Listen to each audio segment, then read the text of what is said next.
Hey there, listeners. I wanted to jump in and give you some content warnings before we get started for this week. Additionally, it is important to note that for one reason or another, Teese's mic just didn't record this week, so we're working with Teese's desktop audio, so it's going to sound a little bit muffled. It's not quite up to the quality of where we would love it, but that's the way the cards fell this week, and I think we would die if we had to re-record this. Content warnings for this week's episode include discussion of the COVID-19 pandemic and how it has affected things, prison brutality, police brutality, misogyny and sexism. There is discussion of the suggestion of sexual assault and rape by prison guards of a prisoner, and there's discussion of racism. Take care of yourself, decide if this is an episode worth listening to for you or not. We're so glad to have you here regardless, and enjoy the episode. Bye! Maybe if you watched Paddington 2, you wouldn't have this problem.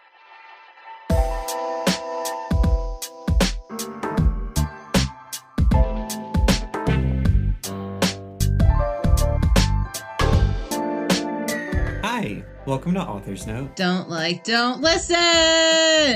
My name is Cass. And my name is Teese. I'm back after 1 week of not being here. I'm feeling it. You had to hunt down Mika and tranquilize her to take the spot back. No, actually, I was stuck in a 100-year-old restaurant in the city.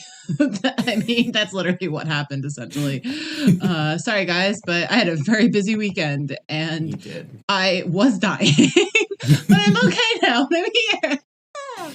So, welcome back, Teese. Welcome back. I missed you. I missed you too. I missed the pod. I felt like a parent on the way on vacation. Like, oh, I'm doing all these fun things, but ooh, I miss my giant obligation back home. Have you enjoyed anything fun at all in the interim? Yes. I have to tell you about an experience I had. So, I get a text from my good pal John, and I guess this is kind of like fitting because this episode we're going to talk about superhero movies. And John coerced me into seeing this movie called The Show, and The Show was a one-night situation, one night only in theaters. Okay. And the reason why it appealed to John was because it was written by Alan Moore, and this is the same Alan Moore that wrote Watchmen. Mm-hmm. And let me tell you, it was not good. It was not good at all. But besides that, I read 2 chapters of my book I'm reading, and I watched a few episodes of an anime, so maybe by next week I'll be able to give you some good things to talk about. But for now, I went to a gem rock fossil mineral show. I mean... How were the rocks? They were good. I ate so many rocks. They're all so crunchy. No. I bought a really cool ring, but that's about it. So I had a good time. But Cass, what about you? What have you been consuming? I watched season 2 of Beastars. Wow! That's exciting. It was really good. Nice. I really enjoyed it. I got to meet Miss Six Eyes, who I know is your wife and queen. My wife. Have you read the manga, or is this like your only interaction? I have not. No. Oh. Well, get ready. She never comes back after that arc. Oh. I know. It makes me really sad. Like, even in the end, when Taro Ikutaki drew like a final cast thank you photo, she didn't include her. This is really funny, honestly. Rest in I peace, know, queen. too niche for my Loved own you. good. Love you. Love how you wrapped around Mr. Legoshi. Yeah. I'm a furry. We just have to accept it. It's okay. Toilet Deer, that's your persona. Toilet Deer is my persona. Anything else? Did you enjoy Beastar Season 2? I really did. I'm I really did. It was quite thin on the Haru presence, but there's an episode where we get to see like lots of side characters, and it's what is it? I think it's like Sheila and this alpaca or this sheep go out and have like a little lunch date, and it's really cute. The leopard, who's voiced by Christina V. I haven't watched the anime. I've only read the manga. Wow. I've watched like the first 2 episodes of the anime, and I was like, I've already seen this. I read it with my mind. It's an interdietary lesbians, as far as I'm concerned. Oh, buddy, in the manga, there's like a legit chapter with lesbians in it, and it's very tasty. It is a one-off chapter though, so it's like, bah! But it's still, I felt fed in that moment. Unfortunately, we have to talk about the other terrible things we watched. Yeah, we sure do. So once more, you have punished us and gone, I think we should do an episode on this. Are you okay? I really do this a lot. This is you really emerging.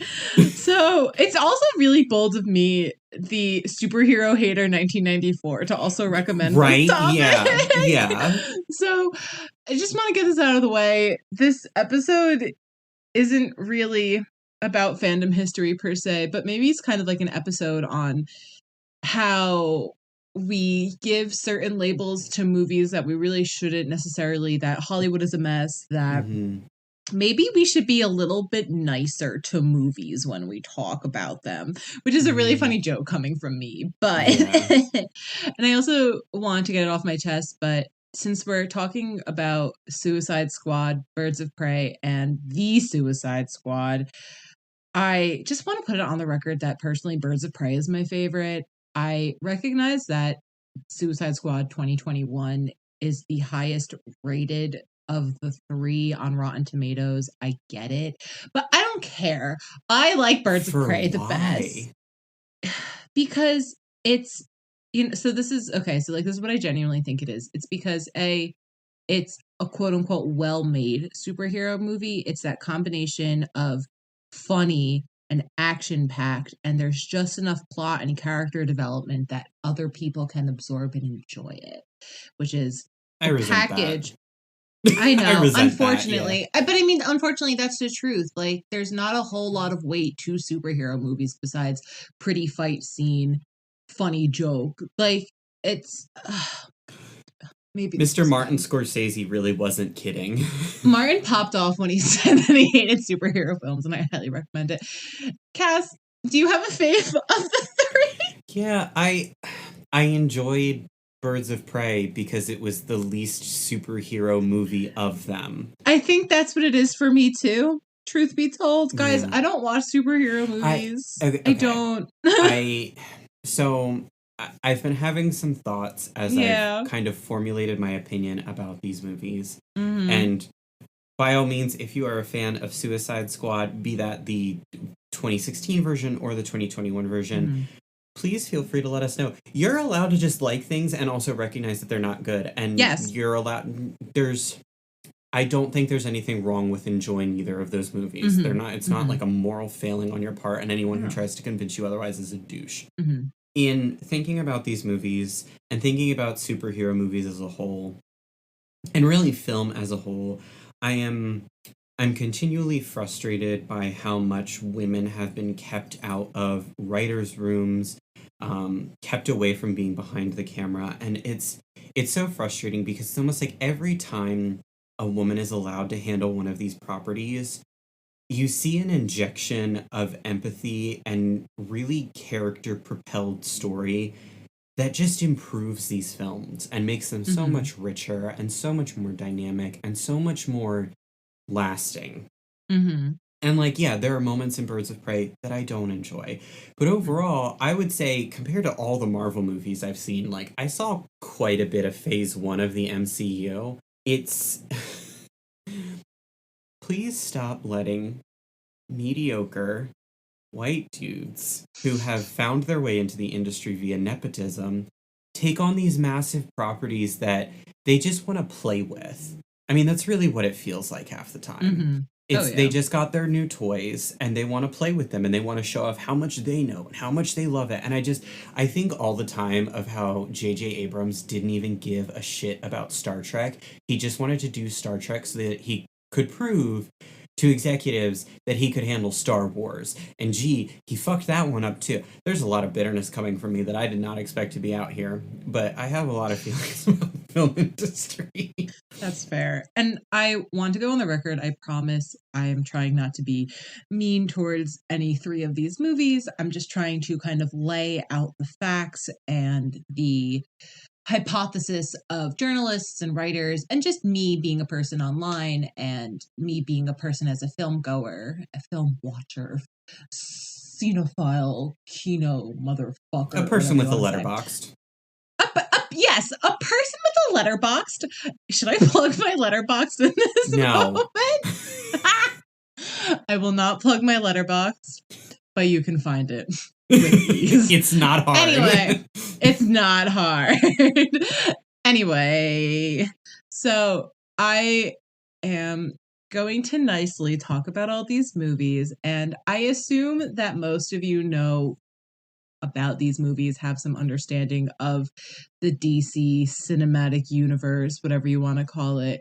And if you don't, God, I envy you for living in bliss of not knowing who the Joker is, but we'll do a quick recap. So if you haven't seen the movies either, sorry, spoilers, maybe skip this one if you want to. But also, I think all of this stuff is pretty obvious that we're talking about, you know, like there's no shocker here that at the end of a superhero film, the big bad gets defeated or it's set up for another sequel or whatever the hell. So obviously we have to start off the timeline with Suicide Squad 2016.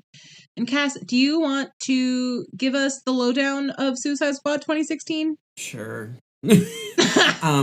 Suicide Squad 2016 is a movie trailer that got extended into like a full 2-hour-long movie, and I'm not shitting you when I say that. There's a whole deal with that. But a handful of Gotham's worst villains who have been held in prison for an extended period of time are offered the chance to take 10 years off of their life sentence, or multiple life sentences in most of their cases, by doing Viola Davis's, who plays Amanda Waller's, bidding, and they are known as Task Force X, but they call themselves the Suicide Squad because it's invariably a suicide mission, and they're all kind of conned into doing it by having explosives implanted into their neck, and if they refuse to do anything she says, she kills them. They have to work together to defeat a deity from another universe who actually turns out to be one of their teammates' brother. So then they have to kill 2 gods. The Joker is also there in what is perhaps the worst character performance of the Joker I have ever seen. It is Jared Leto as somebody's shitty DeviantArt reimagining of Joker, doing an impression of Heath Ledger's Joker, and I don't like Jared Leto for a variety of reasons, but that is a discussion for another day. It's bad, and the way Teese has this in her notes already, but the way in which the women in the movie are presented is really, really frustrating. And if you paid attention to any of the sort of behind the scenes stuff, it was no secret that Margot Robbie hated the costume she was put into. She wasn't just put into short shorts. She was put into what is basically a pair of boy short bikini bottoms. And the amount of times the camera lingers or pans over her ass or hyperfixates on these stiletto heels that she's in. Like, there's a whole scene where she's like working a pole at one point. And so we'll get into it, I'm sure, later, but many of the scenes in Birds of Prey are a direct response to how Harley is framed in Suicide Squad. And, like, done in a really great response, but it's frustrating that those responses had to be made in the first place. The whole first 20 minutes of Suicide Squad 2016 is back-to-back music. There's a fantastic video by Folding Ideas, who we adore, who has an entire breakdown on the editing choices in Suicide Squad and what a fucking mess it is, and I cannot recommend it enough. I'll put it in the show notes below. But this version of Suicide Squad that people saw was because people liked the trailer more, and so they basically sent the whole movie to the trailer house to cut it together into the final film. And it is a trailer, which is why it's so discordant. It's not very legible. The pacing is so off, and most of the time it does weird backtracks that don't make visual or narrative sense. It really feels like you were watching a film student who got a massive budget, just by the way it all came together. Which is frustrating, because I know, like, David Ayer busted his ass on this, and, like, it probably could have been something really good if not for all of the really weird choices that go into it, which is just giving me more feelings about superhero movies as a whole and the giant mega corporations that now drive our Hollywood infrastructure. But, cheers. Yeah, you're definitely gonna have a fun one talking with me in this episode. So, to just lay it out money wise, Suicide Squad actually had a budget of $175 million. It amazingly made $746 million, and it also somehow managed to win an Oscar for makeup. And I I mean, don't agree with I that. will, I, I will admit this. So the makeup, all things considered, It's for Killer is Croc. not bad. Oh yeah, for Killer Croc. And also I have to say, Harley's tattoos actually look really good. Like the fact that they look like good shitty tattoos, Yeah. because I've seen some movies where there's tattoos in movies and they look so bad. Not even good bad. But Harley, the way that Harley's was done, the way that there's consistency, like the texture within the tattoos, like I think it was done well. I mean, I know we all love to make fun of Harley Quinn's wig, but all things considered, it looked good on her. Like it, Yeah. I will give them the Oscar, even though it feels very fucked up to say Academy Award winning film, Suicide Squad. But like Cass said, it's shallow. This movie is so shallow. The music is really distracting and not nearly as enhancing. Like I made a joke to Cass, I was like, Suicide Squad wishes it accomplished what Baby Driver accomplished with all the needle drops. Like, I watched this movie 2 weeks ago. I barely remember anything from it. The way that women are put on display in comparison to the men is really uncomfortable. It's just a cash grab movie, unfortunately. It's just kind of like DC obviously being like, hey, if Marvel can make all this big fucking money, and if people will no matter what buy a Superman or a Batman movie, why not put on Suicide Squad? And it's, by executive standards, it did fantastic. You know, it made a shit ton of money. It basically ushered in that necessary American every 10-year Joker obsession that this country needs for some reason. And like, even from like a viewer standpoint, I cannot overstate how many Harley Quinn cosplays I saw at NYCC 2016. Like, the disconnect between this movie being good and bad versus the way that people ate up Harley Quinn's design in this movie baffles me, because it's like, Well, because why we've never would really you? gotten a live action Harley Quinn, and she Thank she you. comes in right at the same moment that we're sort of Yes. starting to see the percolation of like a new scene movement, a la e-kids or e-girls, e-boys, Mm-hmm. whatever you want to call them. Yeah. And she's bright, she's colorful, she's a relatively accessible cosplay, and She's bubbly. okay, She's exciting. Yeah. everybody Yeah. I wants to see wear a it. shirt that says Daddy's Little Monster. It's Of just that every course. man everywhere who's boring and bland wants to be the Joker for one reason or another. And, you know, ain't it great to have your girlfriend cosplay Harley Quinn? Which is not to say that there aren't women who are cosplaying Harley Quinn of their own volition. There are, and they're Mhm. rocking it, and they're doing incredible jobs with that Obviously, tons cosplay. are. Yeah. But people Yeah. love to do couples cosplays, and I don't blame them, you know? No. Yeah. The thing that really bothers me about the music in this movie is how on the nose it is. It feels like I'm watching a Yeah. CW show. It's like, oh, somebody's looking out the window and the song's like, I looked out the window, and it's like, can we not pick something with a It's little just, bit more depth? it's also like the exact songs that you would expect to be in these scenes. It's Mm-hmm. all late 60s to early 70s rock, or like that weird southern acoustic rock that kind of was prevalent in that time period. Butt Or rock? it's Butt it's rock. no, it's not butt rock, because Clearance Clearwater Revival is not butt rock. Mm, It's dad rock. It's dad rock. There's a that's difference fair. between dad rock and butt rock. Anyways, and then there's also like 80s anthem music, you know, like 80s arena rock and stuff like that. And it's kind of like the same way when you watch Ready Player One and you're not forced because you have a podcast. You know, it's the same idea. It's music that you expect to be in there because it's quote unquote guys music that makes you feel a certain way when you see it in a movie. And it's not inventive, you know. Mm-hmm. There was clearly a whole fresh soundtrack made for the movie, and I mean Heathens was a Yeah. fantastic success. Holy shit, Heathens did well. And it's like, you have the opportunity to use all these songs. Like, there's a Black Keys song in there, there's a grime song in that soundtrack. Why were you guys not using the songs that you made for the movie in the actual movie? Yeah. I think there's also something that we need to mention in passing, and I don't think we have the time to get into it. But the Mm-hmm. movie sets its stage on a lot of prison brutality on a really Yeah. Oh, I concerning did not degree talk about that, but yeah. of suggestions of what can only be rape by the prison guards to Harley Quinn, of really vile and violent abuses of these prisoners.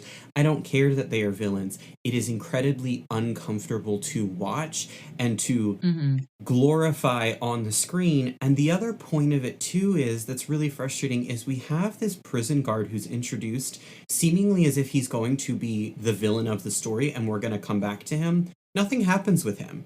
He tortures them, he's set up, and then we never come back around to him. He is in equal turns pointed to as being some sort of torturous mastermind and also an absolute idiot. Like this movie Yeah. on so many levels did not know what it wanted to be or how to become what it wanted to be. And it shows in every facet and crack of itself. Mm-hmm. After the first weekend, sales actually dropped 67%, while Batman versus Superman dropped 69%. So this is kind of Nice. like common ground for like quote unquote shitty superhero movies that did come out. And overall, Suicide Squad clearly was a box office success. It grossed 325.1 million in the United States and Canada, 421.7 million other territories for a worldwide total of 746.8 million. I'm just reading a Wikipedia quote in this moment. Sorry guys, but the production budget cost 175 million and it's 325 million including advertising and promotional costs, which is mind-blowing to me, but I guess that's normal for executives.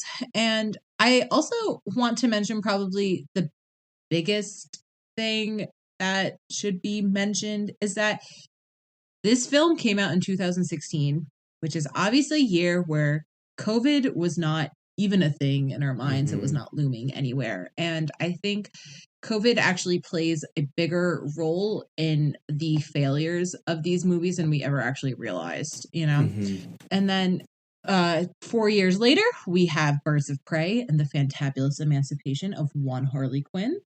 And Cass, what is the summary here?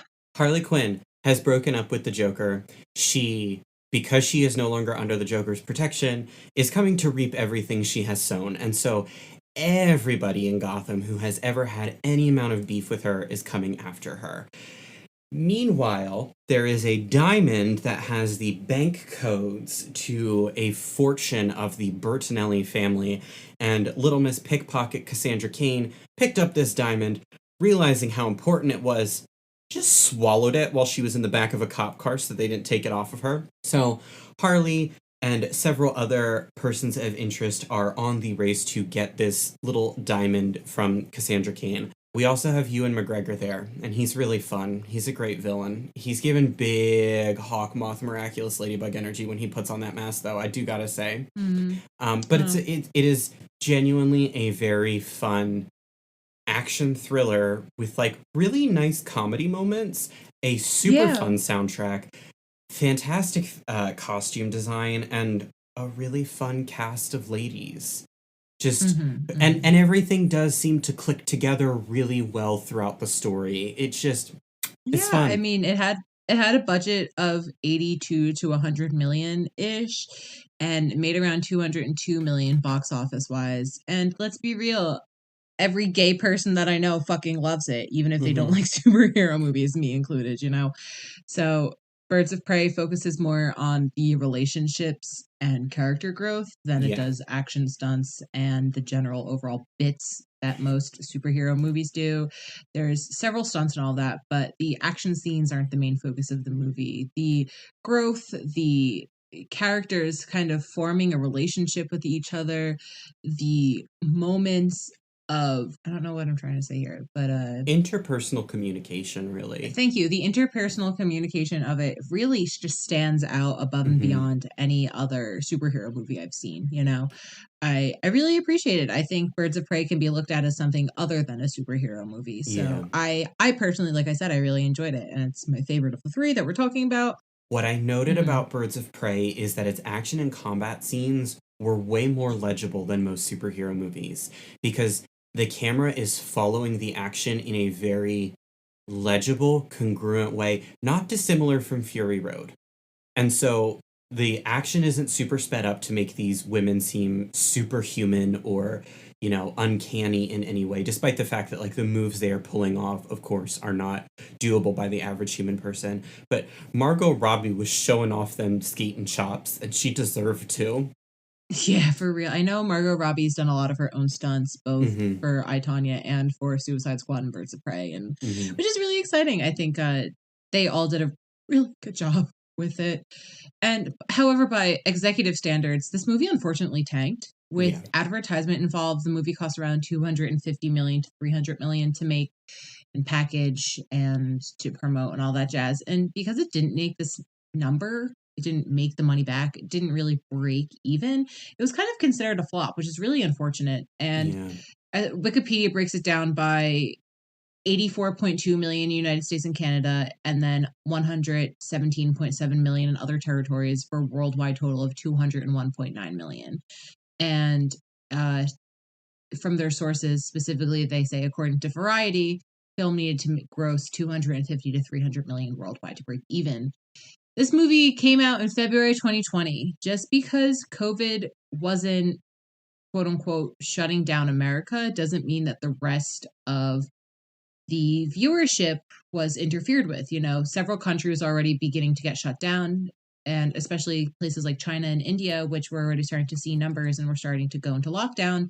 That's a Yeah. big chunk of money right there that's Yeah. being lost. February And was the very last time we hung out in person or that I went out. I yep. think it was February 9th was the very last day that I went out and did something before lockdown hit. And I remember that week, Monica mentioning that she wanted to see Birds of Prey, but not being Mhm. sure anymore because she didn't know how comfortable she felt going into a movie theater because the Friendship week. Day was February 29th.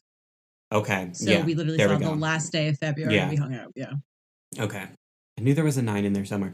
And the week before, Jala and I had been in upstate New York, and when we were coming back, we got stuck with a really racist, terrible Uber driver who kept saying horrible things about, COVID and looming. So this was something that was in the public consciousness, and people were Hmm. kind of debating what to do. And especially, like you're Yeah. saying, when you're big epicenters for seeing, China's a huge market. China is a massive market for movies.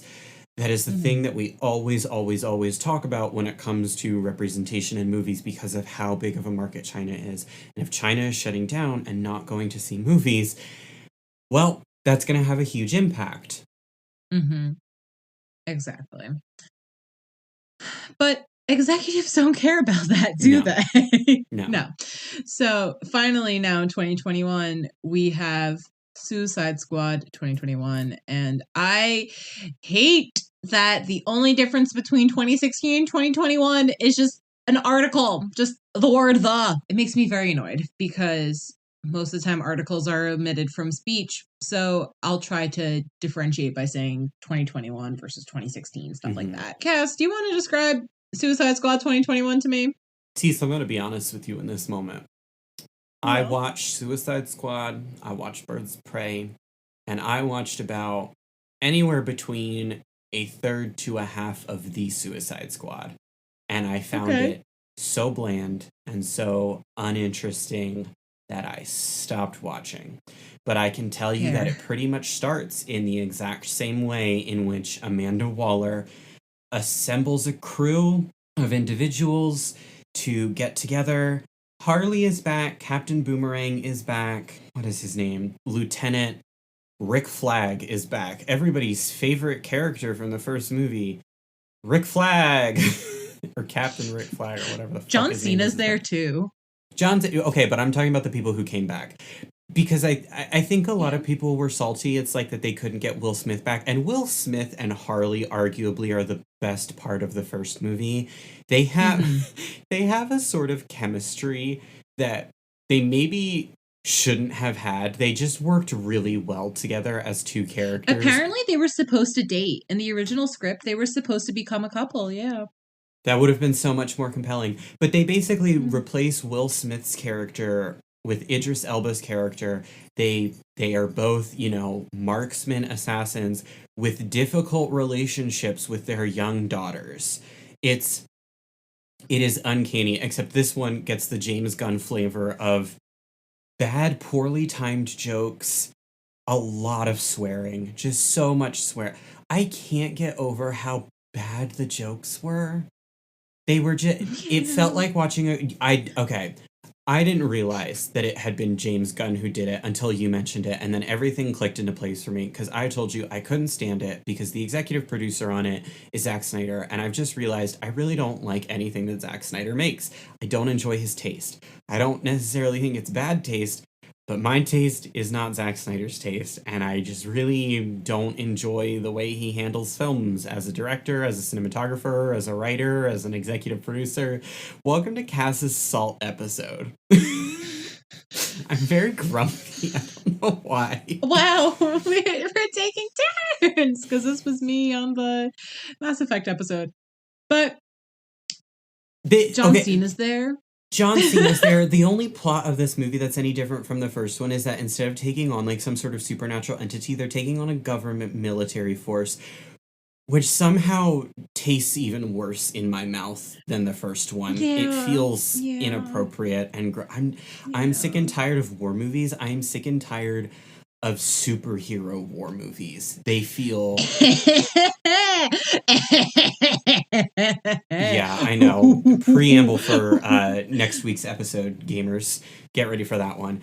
I just think it's in poor taste to have like these meta superhumans going in and destroying cities where civilians are present but never acknowledged. Of course they're never acknowledged, to take out a military force, which of course is always painted in the black and white of they're evil, they're terrible. And we're recording this episode on August 29th. This movie came out on July 30th, so we don't really have super accurate numbers yet. But right now, budget of 185 million as well, and kind of right now sitting in the box office is 155 million made so far. And for a superhero movie, like I said, it's not my cup of tea, but it's good, quote unquote. It's more action based. It's more funny humor, better interaction between Cass and Suicide Squad 2016. I felt like the characters actually knew each other and talked. Yeah. I really feel like in Suicide Squad 2016, maybe it's because I wasn't paying attention that well, but I feel like some of the characters just were introduced and then just did not talk. No, you're correct. There's a character who gets introduced and killed less than 10 minutes later. And it's like, nice. Let's not even talk about Katana's introduction. So it's like, all right, this movie let the characters kind of grow more naturally. They had more realistic motivations, blah, blah, blah. And right now, this movie's kind of being called a flop because, like I said, it's only at 155 million. And think pieces are kind of asking why. And there's like all this speculation that this movie isn't that great, despite it being like essentially this movie just came out, So information on marketing yet hasn't become widespread. So it's clearly yet to even hit its official movie budget, let alone its marketing budget. So executives are ready to call this a flop. They're ready just to set this up. And may I also just remind everybody that this is, in fact, we're still in a pandemic. Like, we're still in a pandemic. People don't feel comfortable. And so we have to kind of ask ourselves, are movies like Suicide Squad 2021 and Birds of Prey flops or bad? And truth be told, not really. I think it's a lot more complex than what people are willing to consider, especially just average fans like BSing on Twitter. It's almost like spout numbers. There's nuance. Yeah. Fair to say. There's nuance. And so I originally was hoping for this episode to kind of talk about how like Birds of Prey is good, you guys are just mean. But in reality, I kind of shift this episode more towards like, why is a movie considered a bomb when there's all of these other forces around it that made it a bomb, and it isn't necessarily a bad movie. Like, just because your movie didn't make money doesn't mean it's not good. And why too do we take whether a movie has been financially successful as a metric or not of whether that movie has like artistic worth? Because I mean, there are so many movies which have been integral to our discussions as a culture, which have not been blockbuster successes or have, been pinioned because they are, limited releases where they're not Mm-hmm. accessible to people. And it's a question for me too of how can we even properly measure the metric of a movie's success in a time like this where the I want to say the vast majority, but we all know it's not that. When a large Mm-hmm. percentage of the population is not going to movie theaters and paying for tickets, and most of the ways that people are consuming media now is via at home streaming. Like, I knew I had to go see Suicide Squad 2021. I wasn't going to go to a theater to see it. I went and I saw Green Knight, and it was because I was the only person in the theater with my mom. Like, and I knew that ahead of time. It's just, I wasn't going to rush out to a theater. So instead, I found it online. I streamed it. Yeah, exactly. So that's actually the first thing that we were going to talk about was theaters and streaming and just the overall landscape of movies being viewed right now. It's obviously that like the main glaring issue is kind of like people are still not comfortable going to a movie theater, which like Hmm. big shock. Why are we even putting movies out to begin with? And granted, I mean, money. I'm a big dumb fuck. I've been to the movie 6 times since 4th of July weekend. I just really like going to the movies, but I know a lot of people aren't comfortable and like I don't blame them. I'm fortunate enough to live in an area where it's like 90% vaccination rate for our county, and I sit in the back, all the way in the very back. I still wear my mask. I know I'm vaccinated. I know like I take precaution when I go see a movie, but if you're given the opportunity to watch these movies completely safe, on demand, or via HBO, who would actually want to go to a theater in the first place? I We mean, also I need to talk wouldn't. about the cost of it too. Yes, If we just take yes. COVID and put that aside for a moment and not even consider that Hmm. factor, you have to pay for the movie tickets. You have to potentially drive there or take public transportation, both of which, again, we're going to Hmm. put COVID aside. So we're not even going to factor in the risk with those. You might want to have any amount of concessions when you go there, whether that is just a bucket of popcorn and a soda or a drink. And that alone is probably going to cost you at minimum $7. So if you spent Hmm. $13 on your ticket, or let's be really generous and say you spent $10 on your ticket and it was $5 for a bucket of popcorn and a drink, which we all know is not the price that you're actually paying, that's $15 on top of whatever you had to pay for gas or public transportation or the energy to walk there. And if you already pay $15.99 a month or whatever for HBO Max, gee, what are you going to do? Are you going to go to the theater even though, you might not enjoy that experience? I know some people do. Or are you going to sit comfortably on your couch where you can hang out with your dog or your pet or your friends in unlimited quantity and watch it? Hmm. Yeah. So I watched Suicide Squad 2021 in my own home because I have HBO Max. I had accessibility to it. I wasn't going to go see Suicide Squad on a $5 Tuesday. I wasn't going, like, I just wasn't, it's just, I know me. I did not. And I think a lot of think pieces that wrote about these movies and the lack of money didn't want to also admit that HBO Max doesn't charge extra money for new Warner Brother movie releases the way Mm-hmm. that certain services like Disney Plus do. If you wanted to see Black Widow, you had to spend $30 to see it. And I am not going to talk about how greedy and evil that fucking feels to me to make somebody spend $30 additionally on top of their already subscription based price, but whatever. People spending $30 clearly adds up, and that aided box office sales better than the amount of money that was actually really spent for people to sit in theater seats. And your $30 is the price of a movie ticket and a popcorn, like you were saying. Mm-hmm. It's that could be a couch, but that's still $30 more on your couch than it would be Mm-hmm. watching something like on HBO Max.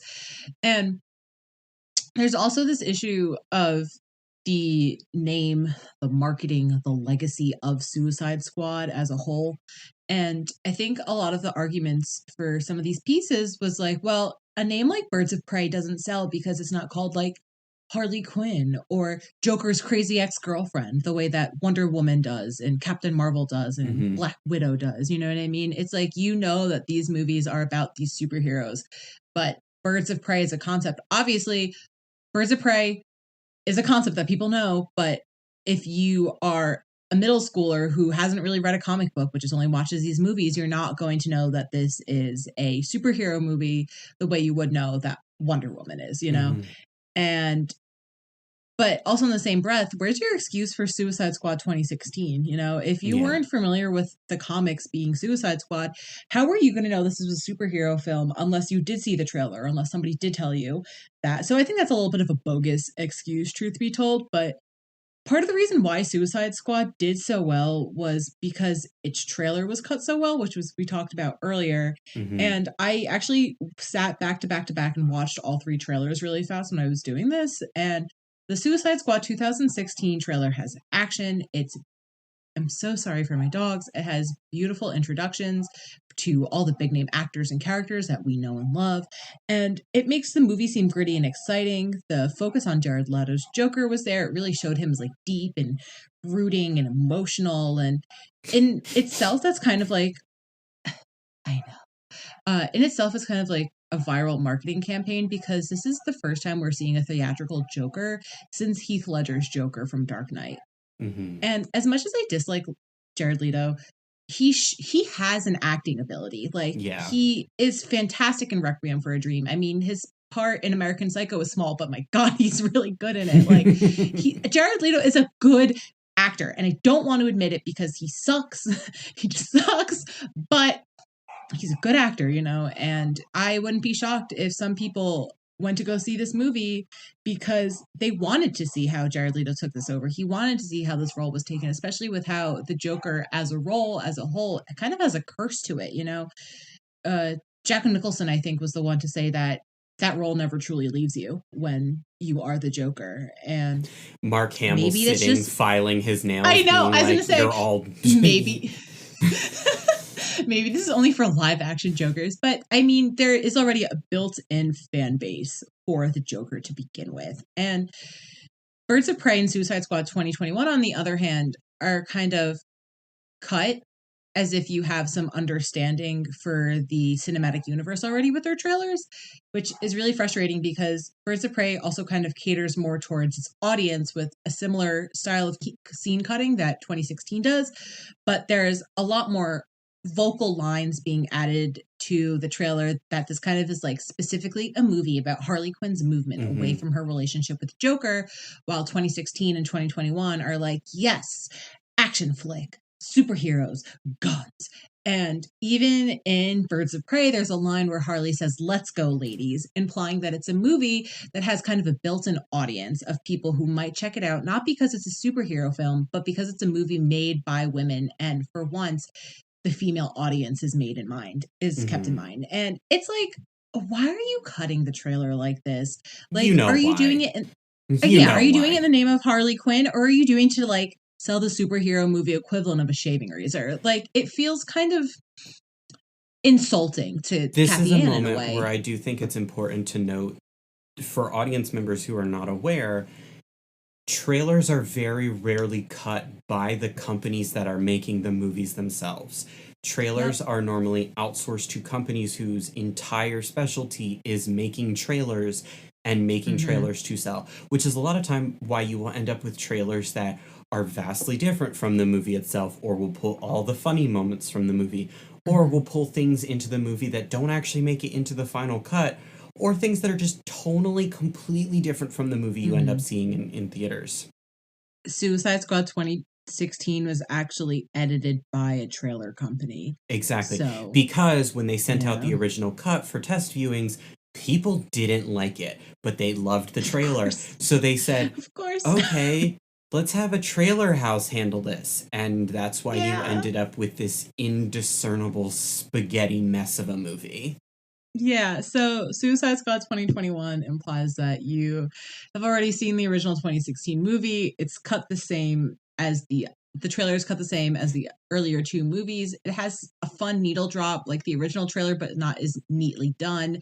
And overall, the shine to this trailer is not as nice as 2016 because they didn't have to sell you a new idea. They didn't have to work as hard for you to know about Suicide Squad. Arguably, though, you don't have to have seen either Birds of Prey or Suicide Squad 2016 to understand Suicide Squad 2021, because they pretty much explain everything over again in That's true.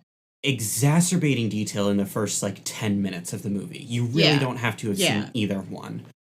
Yeah, and even with Birds of Prey, it's a standalone movie as well. There's this sort of like funky little familiarity that Harley Quinn has with Captain Boomerang at first in the movie, but there's nothing that set that precedent in the first movie. So again, there's not even a relationship that you need to keep up with at all. Another point of contention is that 5 years is too long to wait for a sequel.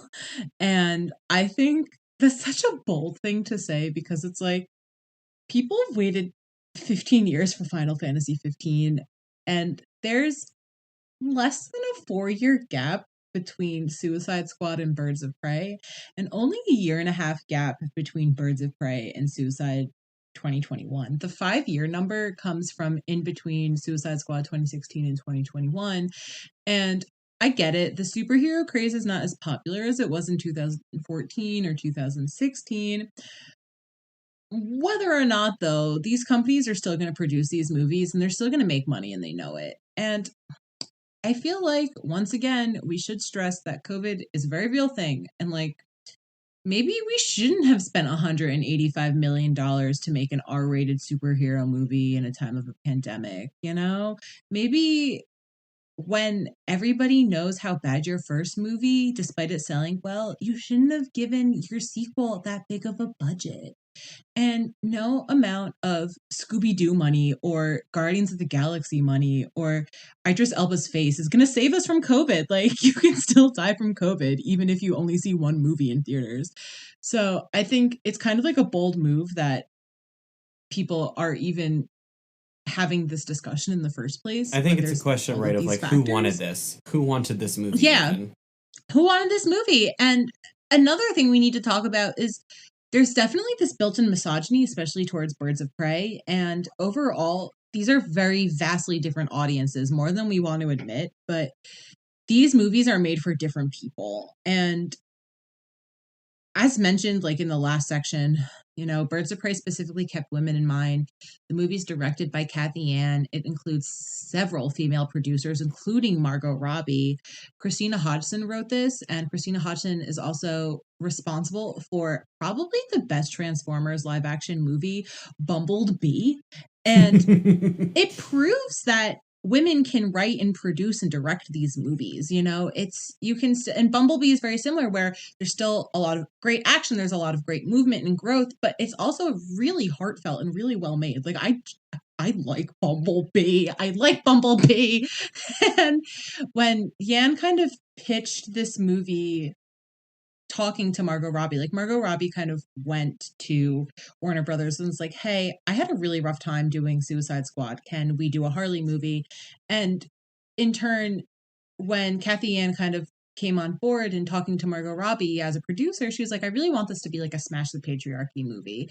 And to me, a person who's not interested in superhero movies, but a firm believer that women just know how to write other female characters better, I was instantly sold, like, hearing that, you know, like, if I didn't see this movie, I'd be like, damn, yeah, I would love to Smash the Patriarchy superhero girls movie. Like, that sounds fun.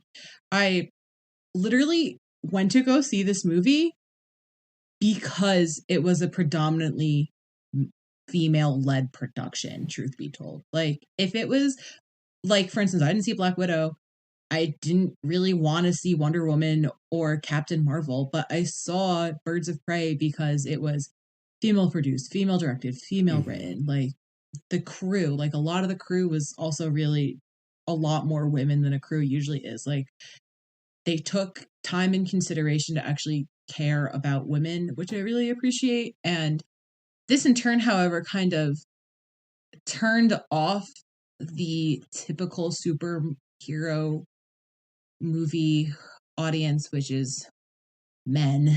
And it's frustrating because it's like, there's also tons of women who see these movies. I mean, there's always been girls who are nerds, there's always been non-binary people who are nerds.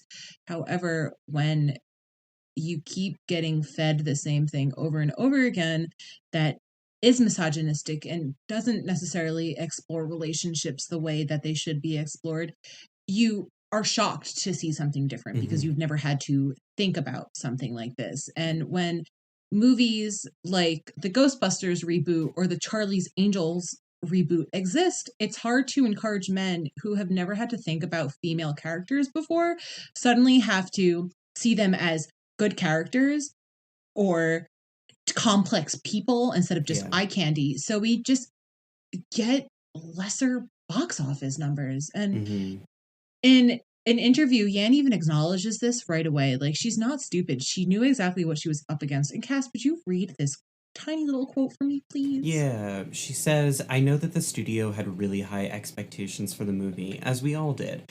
There were also undue expectations on a female-led movie, and what I was most disappointed in was this idea that perhaps it proved that we weren't ready for this yet. I don't know how to tell you this, but misogyny is still real, especially when it comes to these circles. And it's 2021, but I'm still seeing people online complaining that Harley Quinn isn't a real DC character because she appears in the Batman animated series first and not in the comics first. Like, I don't know how to tell you this, but Hellboy and Harley Quinn first appear both in 1993. Like, how is Harley Quinn any less of a superhero character because she's a part of an animated part of the franchise versus Hellboy, who came out in the same exact year, just in a comic?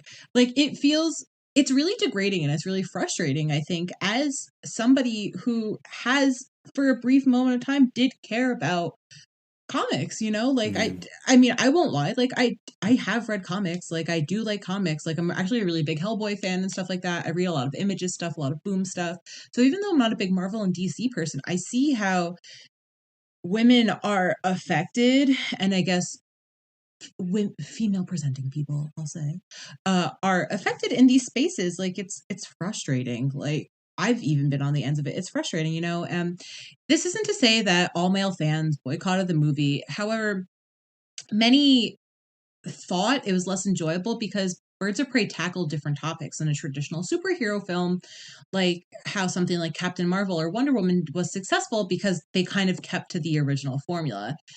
And when it comes to Suicide Squad 2021, there's already this kind of expected audience, which is a combination of Suicide Squad 2016 fans, James Gunn fans, and Birds of Prey fans. And like I was saying, it's a good movie. I mean, it probably would sell better if we weren't in the middle of the pandemic, or if it was still cool to like superhero movies, or if Comic-Con was a thing this year. I don't know. Maybe the 2016 Suicide Squad didn't suck. Like, I don't think that this was a bad movie and it was a bad box office thing. It just happens, just fucking happens this way. I think it's also worth noting that Birds of Prey came out at a time when the burnout on superhero movies was perhaps at its most prevalent and continues to be.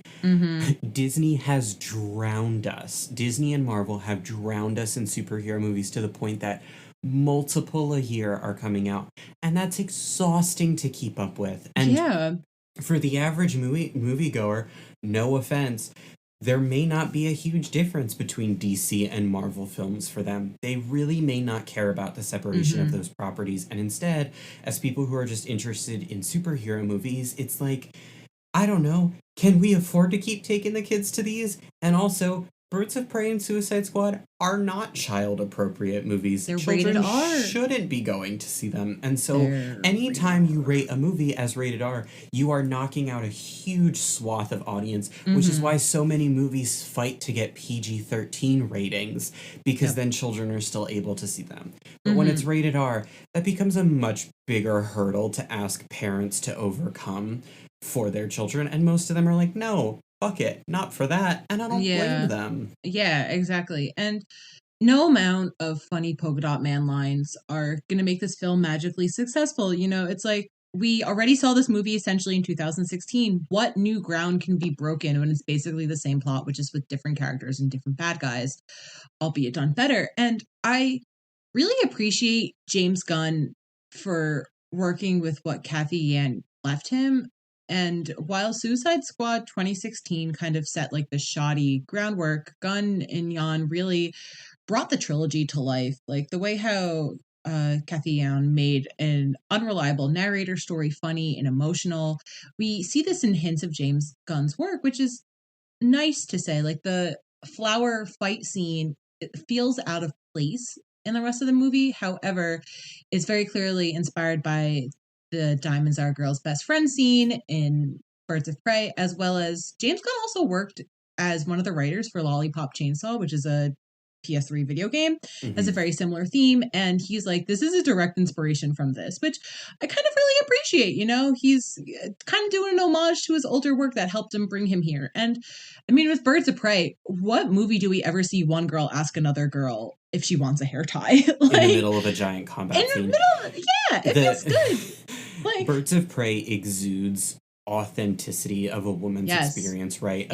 Down to the way Harley dresses, where it's like Harley is dressing, yes, in short shorts, but the kind of short shorts you wear for yourself, as opposed to I'm going to be stripping now kind of deal. Yeah. You know, she's excited to get her baseball bat. There's roller derby scenes. She's obsessed with getting a bacon egg. The fact that she eats is a huge thing. And I know that sounds ridiculous, but when you start to pay attention to the way men will write women, where they just magically don't eat, and when they're having an emotional breakdown, they're wearing a full face of makeup and they're wearing their skimpiest lingerie. Like, no, that's not the reality of life. That is not how women act.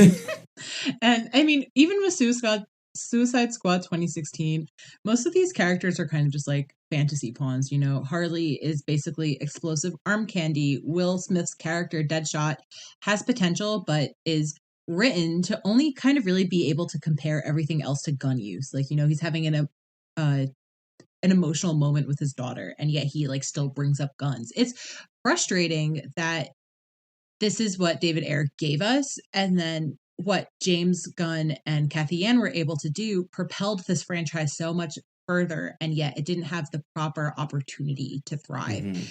And there's obviously like a lot to talk about Gunn being praised for his storytelling with Suicide Squad 2021, but in reality, he's really just piggybacking off of Kathy Yan's work, and it's frustrating to fans. But I've noticed with articles I've read this week in preparation for this episode, most journalists view Birds of Prey as a separate entity from the Suicide Squad movies, which is how I was talking about the 5-year gap. There really wasn't a 5-year gap. Yeah. It's just that is what in lies the problem. People aren't willing to look at these movies as a trio instead of duo. And I wish think part of that is because it almost feels like an insult to Birds of Prey to include it in with these 100. two. Yes. And it's just like, I wish a giant notice could just go out and remind viewers and journalists that maybe you should see Birds of Prey and you will have a richer viewing experience. And I guess at the end of the day, I just wish executives were willing to take more chances on unconventional storytelling, to let more movies like this kind of be about character interaction and less about defeating evil, like you were saying earlier. I feel like anti-hero stories have become so much more popular, and each day we see more and more of them. And like, okay, thanks Deadpool for that one. But when we're here in this pandemic, there's like this hefty bill to pay. The capitalist mindset is always going to win out. So just take a chance and accept your losses while you can have them properly, you know? So you mentioned Deadpool. There we go. And I just chimichangas. I think I have the same frustration with James Gunn's writing that I sort of do with Ryan Reynolds. Ryan Reynolds seems like a perfectly fantastic man. He seems wonderful. He seems very fun. But I just feel like he's saying the same things with the same tone of voice over and over again. And I no longer know when I'm supposed to laugh. It's like, you're trying to be funny. I understand that you're telling a joke, but what's the punchline? And you know what? I'm not trying to be a douche. I'm not trying to be an elitist. I just don't think they're that funny anymore. I think we have just sort of adopted this cultural mindset. Like, yes, this is funny. And it's really not. Not every movie has to be funny. Not every scene has to have a joke in it. It's okay. You can make a drama. That's also the really frustrating thing about James Gunn's work, is having seen Guardians of the Galaxy 2, is like that movie did not allow itself to have any earnest moments. Every earnest moment is undercut by a joke in one way or another. And it's really frustrating because you see these aborted attempts at empathy through the script. And there's really going to be a beautiful moment there where something comes together. And then Mantis gets hit in the head with a meteor. And it's like, what the fuck are you doing? What are you doing? You are ruining like my interaction with these characters and any chance to get close to them because you want to make a joke instead. And it's like that. I think a movie survives better when its characters stand out and when there's a person you can greet there to have an emotional bond with. And I feel like James Gunn's writing cuts you off at every pass and holds you at arm's length and says, no, no, no, no, no, not too close. I feel like the movie has a wall that I have to break down. Yeah. It's very frustrating. Yeah. How do you feel?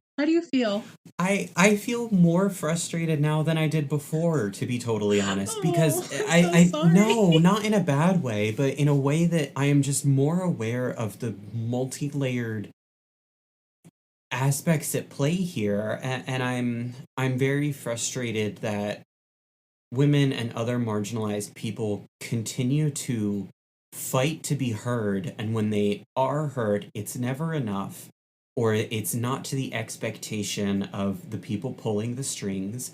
And so, once again, they are told, no, it's not good enough. And I think it is a really frustrating thing that Birds of Prey continues to get lumped in with these two movies that, quite frankly, I don't think are anywhere near on the same level as it. I do think Birds of Prey deserves to be recognized as a separate entity and for people to really sit down and, put aside everything you know about Suicide Squad 2016, ignore Suicide Squad 2021, and just watch Birds of Prey and, have a good time with it because it's a genuinely fun movie. And I know you're talking about Gunn working off of Yan's work, but there's an aspect to that where it's Gunn copying her homework and it doesn't work in his narrative because it Harley Quinn breaking the fourth wall, having, visual delusions, having these wild little meta narratives with the audience works in Yan's work because Harley is actively narrating to the audience. It doesn't work in Suicide Squad 2021 because that's not the actual narrative framing of that story. And so these visual delusions, they don't really work as well because the perspective on Harley isn't a close third person perspective. It's just the camera following her.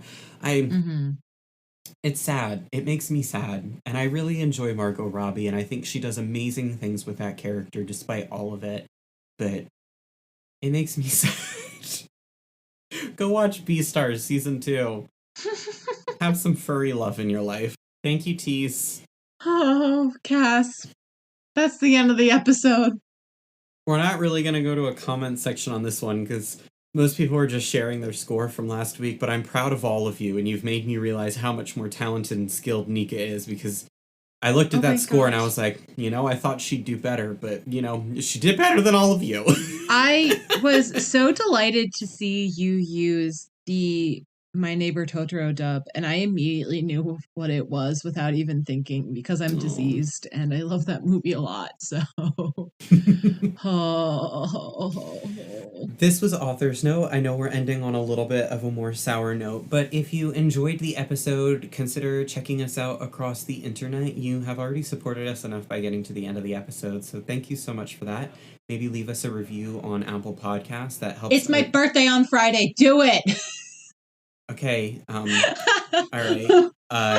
Maybe leave us a review on Apple Podcasts. That helps other people find the show. We are also on Ko-fi and Patreon if you feel like tossing a few bucks our way because maybe you really enjoyed the episode.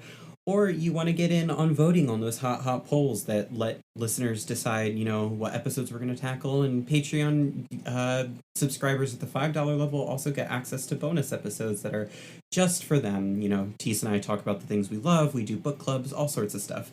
And you can let us know what you'd like to see over there, too, if you're a Patreon subscriber.